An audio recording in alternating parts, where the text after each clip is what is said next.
বিয়ের আংটি কি ডান হাতে পরে না বাম হাতে? হ্যাঁ, যারা বিয়ে হয়নি তারা জানে না, কিন্তু যাদের হয়েছে কোন হাতে পারে বিয়ের আংটি? বাম হাতে। বাম হাতে এইটা ফিঙ্গারে পরে না, এইটা না এইটা, এই যে রিং ফিঙ্গার, যে জায়গায় বিয়ের আংটি পড়ে সেই জায়গায় যে রক্তের নালীটা, এটা হার্টে গিয়ে মিশে, হার্টে।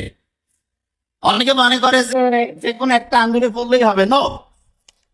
বিয়ের সাথে একটা অন্তরের আত্মার যে সম্পর্ক আছে, এটাকে নির্দেশ করার জন্য এই যে আংটি, ইসলামে এটা খুব উৎসাহিত করছে তা না।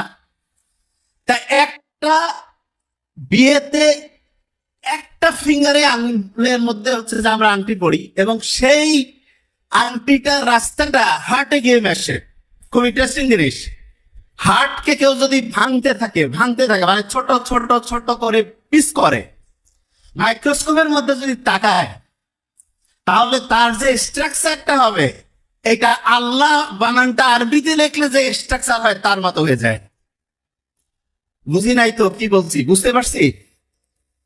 হার্ট যেখান থেকে পাম্প শুরু করে, এই যে হার্ট যে প্রতি মুহূর্তে বিট করতেছে, ধুক ধুক ধুক ধুক করতেছে, এটা কি কাউকে বলতে হচ্ছে? অটোমেটিক করতেছে না? তা যেই জায়গা থেকে বিট শুরু হয়, সেই জায়গাটা তুমি মাইক্রোস্কোপের নিচে দেখে একদম কাঠামোটা মেলানোর চেষ্টা করি, দেখবো যে আল্লাহ বানানটা আরবিতে লিখলে যে স্ট্রাকচারটা হয় সেটার সাথে অনেকটা ম্যাচিং হয়ে যায়। আজ থেকে প্রায় 100 বছর আগে একটা জেলের মধ্যে বসে একজন বই লিখতেছে।